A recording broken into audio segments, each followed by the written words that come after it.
clown. Don't be afraid of clowns. They're nice. They're your friends. Clowns are friggin' scary, man. I don't know. I mean, everyone's got like an issue with clowns. Coulrophobia actually is just meaning a dreaded fear of a thing. In this case, it happens to be clowns, okay? That then a child or an adolescent, or even adults, if they've been traumatized in childhood, want to avoid. I know what you're thinking, Sam. Why did it have to be clowns? Give me a break. You didn't think I remember, did you? Hey, come on, you still bust out crying whenever you see Ronald McDonald on the television.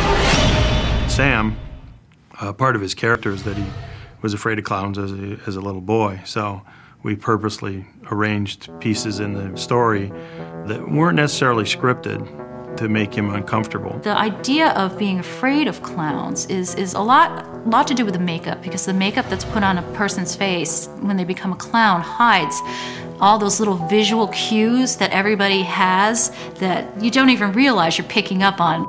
We look at the eyes, we look at the mouth. With a clown face on, people get fearful. People don't know what is really going on. It's very disconcerting, and with the clothing that they wear, you can't read them. You have no idea. They've got this big painted smile, but they could be thinking anything, and that freaks people out. The innocence that people used to have with clowns, people are, I think, have gotten too sophisticated, and they know that there's a dude behind that mask.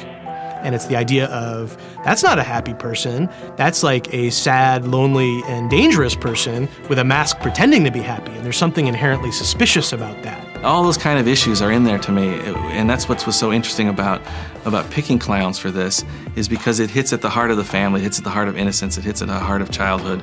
And not to sound dark, but it's sort of downhill from there, kids, because you're just gonna find out that even you can't even trust the clown.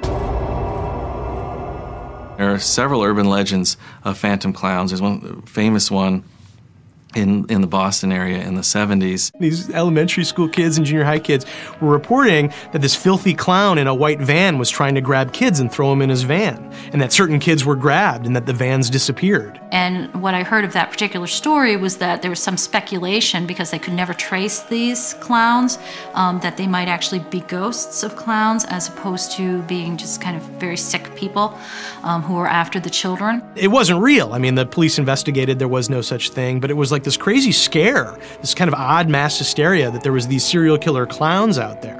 And I love that. I mean, that's friggin' great. When Sam talks about like, oh, there was these phantom clown sightings here, here, and here, these were the towns where there really was phantom clown hysteria in the 70s. You know, so we really wanted to do that episode. We couldn't quite find the angle on it until this season, you know, when John pitched this idea of this creature that is taking the form of clowns so it can be invited into houses.